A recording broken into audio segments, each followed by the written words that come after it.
आदाब नमस्कार, मैं रिदा खानम। आप देख रहे हैं सियासत टीवी पर हिंदी समाचार। एक नजर डालते हैं आज की हेडलाइंस पर। गुजरात में हिंदू हिंदुत्व पर घमासान और भाजपा से सीधे टकराव के बीच राहुल गांधी का आज अहमदाबाद दौरा। पेपर लीक विवाद के बीच नीट यूजी काउंसलिंग स्थगित, नई तारीखों का जल्द होगा ऐलान। पुणे में महिला अधिकारी की हत्या की कोशिश, नाना पटोले ने सीएम शिंदे को घेरा। देश के कई हिस्सों में बारिश के आसार, मौसम विभाग ने की भविष्यवाणी। हाथरस कांड में हुई गिरफ्तारियों पर अखिलेश यादव ने उठाए सवाल। चिराग पासवान ने लालू यादव के बयान पर दी प्रतिक्रिया, बोले पीएम मोदी के नेतृत्व में कई बड़े फैसले लेगी सरकार। ईरान राष्ट्रपति चुनाव में मसूद पेजेश्कियान ने हासिल की सत्ता। अब समाचार विस्तार से। लोकसभा में नेता विपक्ष बनने के बाद कांग्रेस सांसद राहुल गांधी आज गुजरात के दौरे पर हैं। लोकसभा में पहली स्पीच में राहुल गांधी ने हिंदुओं को लेकर जो बयान दिया था, उसका गुजरात में काफी तीखा विरोध हुआ। बजरंग दल के कार्यकर्ताओं ने गुजरात प्रदेश कांग्रेस समिति के दफ्तर में लगे पोस्टर पर काली पोतली के साथ विरोध में राहुल गांधी के मुस्लिम समर्थक होने को लेकर स्टिकर लगाए थे। यहाँ पर अभी पुलिस का बंदोबस्त लगाया गया है और संपूर्ण शांति है। यहाँ पर जो पुलिस अधिकारी और कर्मचारी जो डिप्लॉय करे गए हैं, जैसे ही यहाँ पर जो कुछ कार्यकर्ता यहाँ पर बाहर आए तो उनको पुलिस के द्वारा डिटेन करके ले जाया जा रहा है। नीट परीक्षा शुरुआत से ही विवादों में घिरी हुई है। बड़ी संख्या में टॉपर्स और ग्रेस मार्क्स के बाद ये मामला सुप्रीम कोर्ट तक पहुँच गया। एनटीए ने 23 जून को इसका री एग्जाम करवाया था। 6 जुलाई यानी कि आज से नीट यूजी की काउंसलिंग होनी थी, लेकिन काउंसलिंग को अब स्थगित कर दिया है। अब जल्द ही नई तारीख का ऐलान किया जाएगा। अगले आदेश तक काउंसलिंग को स्थगित कर दिया गया है। पहले 6 जुलाई को काउंसलिंग होने की उम्मीद जताई जा रही थी। एनटीए की तरफ से करवाए गए नीट एग्जाम का रिजल्ट आने के बाद से ही लगातार विवाद चल रहा है। 1563 छात्रों को ग्रेस मार्क्स दिए गए थे। इसके बाद धांधली का मामला उठने लगा था। सुप्रीम कोर्ट ने 23 जून को री एग्जाम करवाया था। 1563 स्टूडेंट्स में से सिर्फ 813 स्टूडेंट्स ने ही फिर से एग्जाम दिया था। जिन स्टूडेंट्स ने री एग्जाम पास कर लिया है उनकी काउंसलिंग होनी है, लेकिन आज होने वाली काउंसलिंग स्थगित हो गई है। हमें आपको बता दें कि साल नीट एग्जाम में 67 उम्मीदवारों ने टॉप किया था, जबकि पिछले साल टॉपर सिर्फ 2 थे। वहीं एनटीए ने समय की बर्बादी की बात कहते हुए 1500 से ज्यादा छात्रों को ग्रेस मार्क्स भी दिए थे। इसके बाद सुप्रीम कोर्ट ने 23 जून को दोबारा परीक्षा करवाए जाने का विकल्प दिया था। लोकसभा चुनाव में इंडिया गठबंधन की बम्पर जीत के बाद राहुल गांधी अब मिशन गुजरात में जुट गए हैं। इसी कड़ी में राहुल गांधी आज गुजरात के दौरे पर हैं। अहमदाबाद में राहुल गांधी ने कहा कि एक साथ मिलकर हम उन्हें गुजरात में हराएंगे। हम गुजरात में नरेंद्र मोदी और भाजपा को कैसे ही हराएंगे, जैसे हमने उन्हें अयोध्या में हराया था। इन्होंने हमारे ऑफिस पे धमकाकर, ऑफिस को तोड़कर हमें चैलेंज दिया है। चैलेंज क्या है? गुजरात के चुनाव में मैं आपको बता रहा हूं, हम सब मिलकर इनको गुजरात में हराने जा रहे हैं। जो हमने कहा, और लिख के ले लो, कांग्रेस पार्टी की जो आत्मा है वो गुजरात के चुनाव में लड़ेगी और नरेंद्र मोदी और बीजेपी को गुजरात में, जैसे हमने अयोध्या में हराया है, वैसे ही हम गुजरात में इनको हराने जा रहे हैं। कौन हराएगा? हमारे लीडर हराएंगे। कांग्रेस सांसद राहुल गांधी के हाथरस दौरे पर केंद्रीय मंत्री अर्जुन राम मेघवाल ने कहा कि इंडी गठबंधन चुनिंदा प्रतिक्रियाएं देते हैं। तमिलनाडु में अवैध शराब के कारण जो कुछ हुआ उस पर वे चुप रहे। पश्चिम बंगाल में एक महिला पर खुलेआम हमला होने पर भी वे चुप रहे। ये चुनिंदा दृष्टिकोण उचित नहीं है और देश के सर्वोत्तम हित में नहीं है। हम इसकी कड़ी निंदा करते हैं। देखिए, जो ये इंडी अलायंस ये सेलेक्टिव रिएक्शन देते हैं। तमिलनाडु में जहरीली शराब को लेकर के जो इतनी बड़ी घटना हुई, उसमें उनका चुप रहना। वेस्ट बंगाल में एक महिला के साथ खुलेआम पिटाई होते हुए वीडियो सबने देखा, उसमें उनका चुप रहना। ये सेलेक्टिव अप्रोच कतई ठीक नहीं है देश के लिए और देश हित में नहीं है। हम इसकी निंदा करते हैं। बिहार के पूर्व सीएम और आरजेडी नेता लालू प्रसाद यादव ने कहा कि दावा किया है कि केंद्र की एनडीए सरकार अगस्त में गिर जाएगी। इस पर इंडिया गठबंधन के सहयोगी शिवसेना यूवीटी के सांसद संजय राउत ने बयान दिया है। संजय राउत ने कहा कि लालू प्रसाद ने जो कुछ भी कहा हम उसका समर्थन करते हैं। ये सरकार बहुत ज्यादा दिन तक नहीं चलेगी। क्या आपको लगता है सरकार चलेगी? ये सरकार नहीं चलेगी। हम पहले भी बोल चुके हैं, ये सरकार नहीं चलेगी। राहुल गांधी जी के नेतृत्व में जो तूफान आज भी चल रहा है, जो घटना घट रही है देश में, जिस तरह से मिस्टर नायडू, नीतीश कुमार की पार्टी मन ही मन में अस्वस्थ है, मोदी जी ने बहुमत गंवाया है, अब तो वैशाखी के ऊपर बैठे हैं। ये सरकार नहीं चलेगी। मुझे पूरा विश्वास है लालू जी ने जो कहा है वो ठीक कहा है। महाराष्ट्र के पुणे में एक महिला ट्रैफिक पुलिस अधिकारी को पेट्रोल छिड़ककर जलाने की कोशिश की गई। इस घटना में आरोपी को गिरफ्तार कर लिया गया, लेकिन विपक्ष ने कानून व्यवस्था का मुद्दा उठाते हुए राज्य की एकनाथ शिंदे सरकार पर बड़ा हमला किया है। कांग्रेस के प्रदेश अध्यक्ष नाना पटोले ने कहा कि महाराष्ट्र में कानून व्यवस्था पूरी तरह से बिगड़ चुकी है। देखो, महाराष्ट्र में कानून व्यवस्था पूरी बिगड़ी हुई है। उसी का परिणाम है कि पुलिस भी उसमें सुरक्षित नहीं है। उसका रीज़न ऐसा है कि उसी पुणे में ससुना हॉस्पिटल में ड्रग माफिया ललित पाटिल और कई गुंडाइज्म के व्यवस्था को कैसे पंचतारीख व्यवस्था बनाई गई थी और उसमें पुलिस को वहाँ सुरक्षा में लगाया गया था। और इसलिए पुलिस का जो डर था वो डर लोगों के मन से खत्म हो गया। और इसलिए एक महिला पुलिस को जिस तरह से जिंदा जलाने की कोशिश ये पुणे में हुई। पुणे तो एक सांस्कृतिक शहर है महाराष्ट्र का, और वो शहर में ये घटना होना तो महाराष्ट्र में कानून व्यवस्था कितनी बिगड़ी हुई है इसका अंदाज है। और इसका पूरा फेल्योर राज्य के गृह मंत्री देवेंद्र फडणवीस का जाता है और ये सरकार का जाता है। झारखंड के पूर्व मुख्यमंत्री चंपई सोरेन ने कहा कि हम जितने भी दिन मुख्यमंत्री रहे हमने लोगों के लिए कार्य करने की कोशिश की। कम समय में हमने सभी वर्ग, समुदाय, जाति के हित में कार्य करने की कोशिश की। हमारा गठबंधन बहुत ही मजबूत है। चुनाव के लिए हम लोग पूरी तरह से तैयार हैं।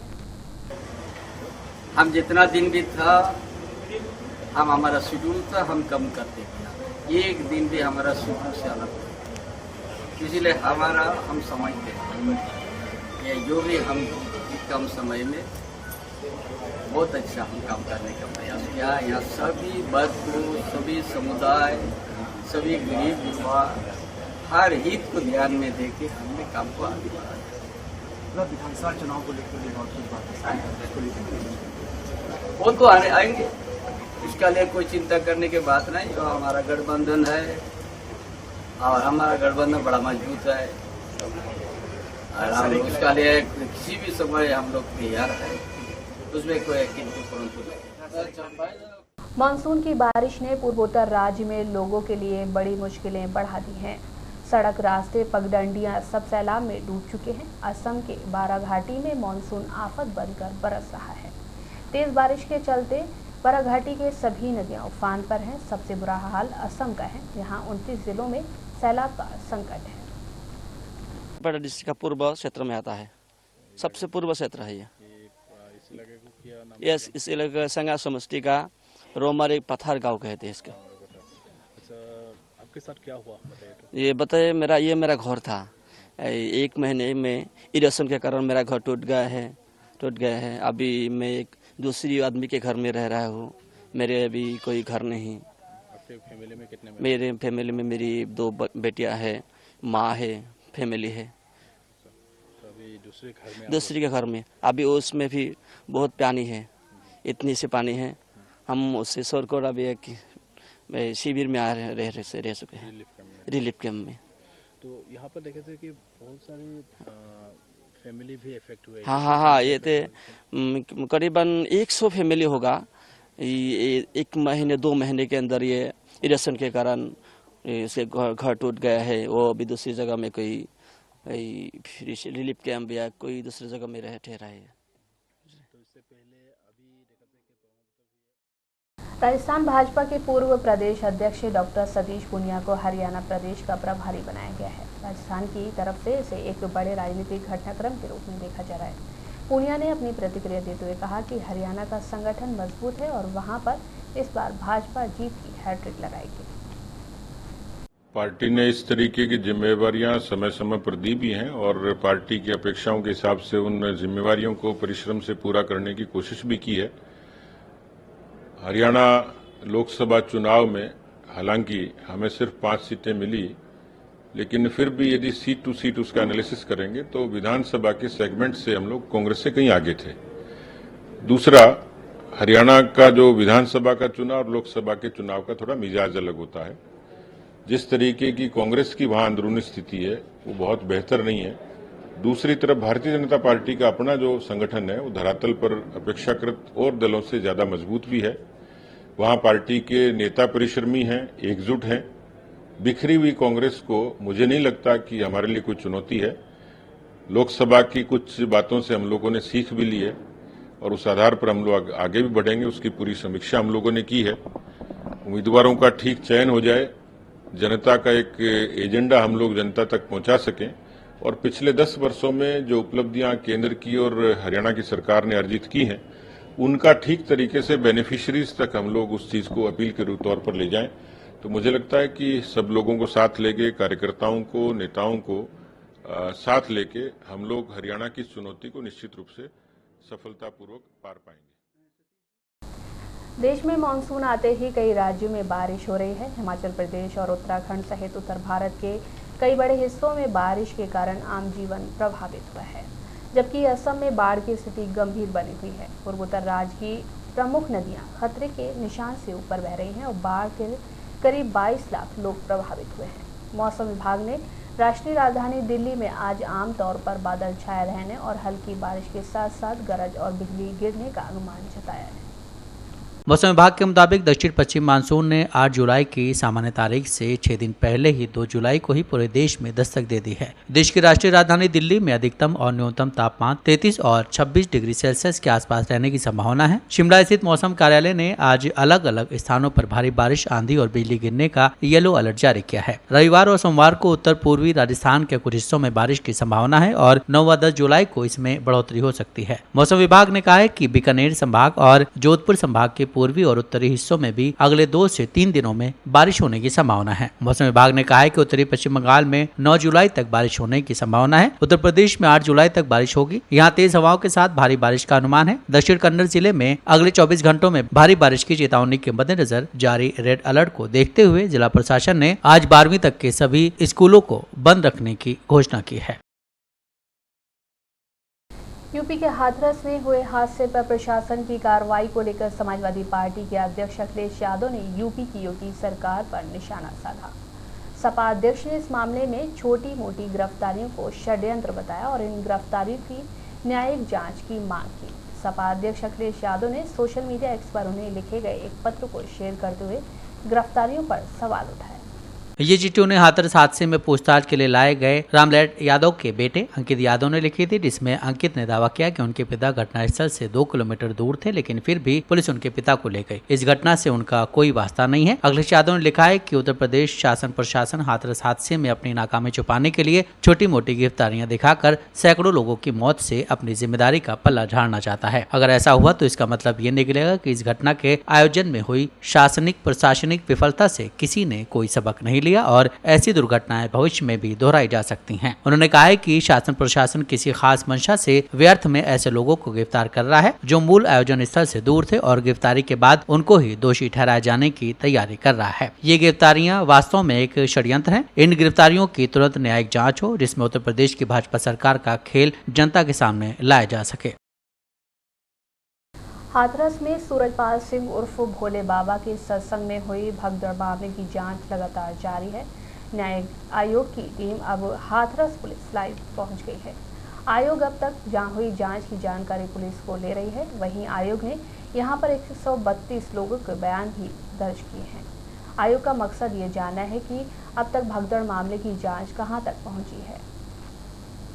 जैसे न्यायिक आयोग की टीम हाथरस पहुंची, वहां के दूसरे अधिकारी भी पुलिस लाइन पहुंच गए। ये जानकारी पुलिस सूत्रों के हवाले से सामने आई है। वहीं आपको बता दें कि हाथरस में 2 जुलाई को भोले बाबा के सत्संग समारोह में लाखों की संख्या में भक्त पहुंचे थे, जबकि लिखित परमिशन सिर्फ 80,000 लोगों की थी। इस सत्संग का मंजर जिसने भी देखा उसकी आंखें नम हो गई। दरअसल सूरजपाल उर्फ भोले बाबा सत्संग पंडाल से जाने लगे तो उनके भक्तों की भीड़ बाबा के चरण रच करने के लिए दौड़ पड़ी और फिर वो हुआ जिसकी कल्पना शायद ही वहां पहुंचे किसी शख्स ने की होगी। इस कदर भगदड़ मची कि प्रशासन को इसे संभालना नामुमकिन था। इस भीषण हादसे ने न जाने कितने ही घर उजाड़ दिए और न जाने कितने बच्चे अनाथ हो गए। हादसे में अब तक 121 लोगों की मौत हो चुकी है, जिसमें ज्यादातर महिलाएं थीं। वहीं बड़ी संख्या में लोग घायल भी हुए हैं, जिनका अस्पताल में इलाज चल रहा है। इस हादसे का मुख्य आरोपी बाबा का खास देव प्रकाश मधुकर हादसे के बाद से ही फरार था, जो अब पुलिस के हत्थे चढ़ गया है। पुलिस उसे पकड़कर हाथरस लेकर पहुंची और फिर रात को करीब 11 बजे उसे गिरफ्तार कर लिया। साथ ही आपको बता दें कि हाथरस के सिकंदराराव में भगदड़ 2 जुलाई को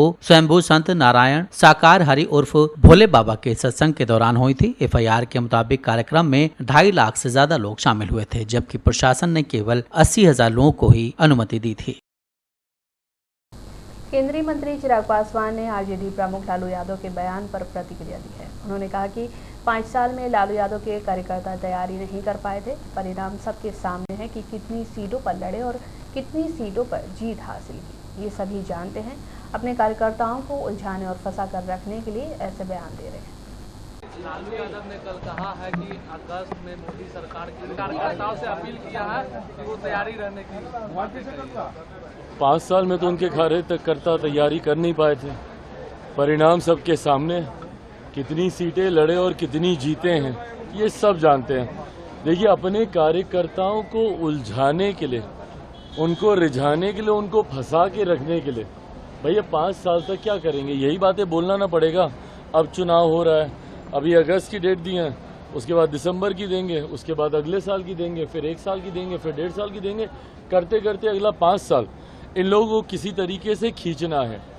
हकीकत है, और इस बात को मैं पूरी एनडीए के एक एक घटक दल के बिहाफ पर बोल सकता हूँ। जिस मजबूती से आज केंद्र में हमारे प्रधानमंत्री नरेंद्र मोदी जी के नेतृत्व में ये सरकार चल रही है, अगले 5 साल ये सरकार न सिर्फ इसी मजबूती से अपना कार्यकाल पूरा करेगी, बल्कि इन 5 सालों में भी कई बड़े और कड़े फैसले प्रधानमंत्री जी के नेतृत्व में देश हित में लिए जाएंगे, जिसका मजबूती से समर्थन एनडीए का हर एक घटक दल करेगा।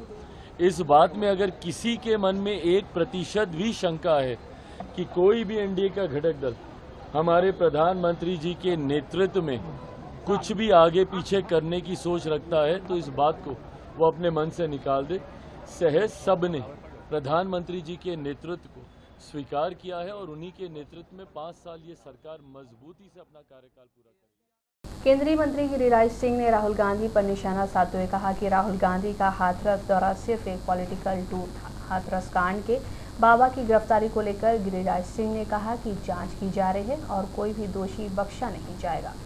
गिरिराज सिंह ने कहा कि हमारी सरकार 17 महीने रही है और जो 12 पुल गिरे हैं उनमें उनकी सरकार रही है। इसको लेकर सरकार जांच भी करवा रही कि किसने किसको टेंडर दिया था।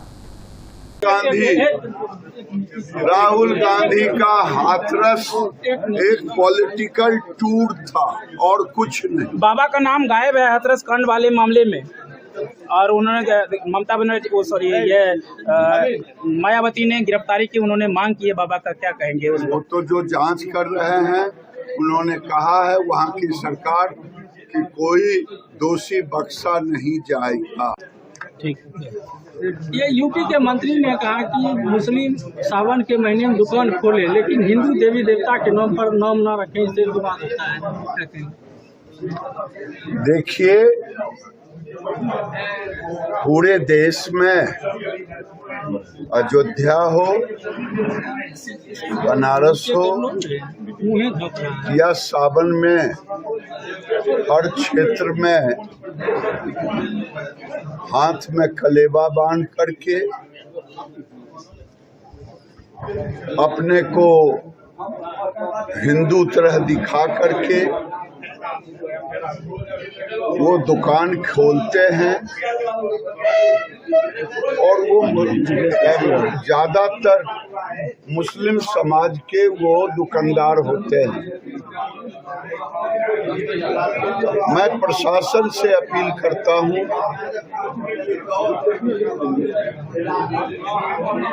इसके कारण कई बार झगड़े झंझट होने के नौबत आते हैं, इसलिए प्रशासन इस पर कार्रवाई करे और मुसलमानों को भी चाहिए कि धर्म में वो ना हो जिससे हिंदू धर्म भी बाधित है। दादा, उलेमाए हिंद ने स्कूलों में जो प्रार्थना होती है या सरस्वती पूजा, वैसे भी मुसलमान बच्चों से उसमें नहीं शामिल होने की अपील की।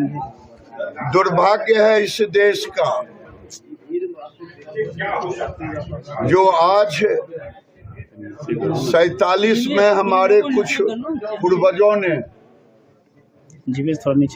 अगर यहाँ से मुसलमानों को पाकिस्तान भेज दिए गए होते धर्म के आधार पर बंटवारे में, तो आज भारत के अंदर ऐसे प्रश्न नहीं निकल करके आते।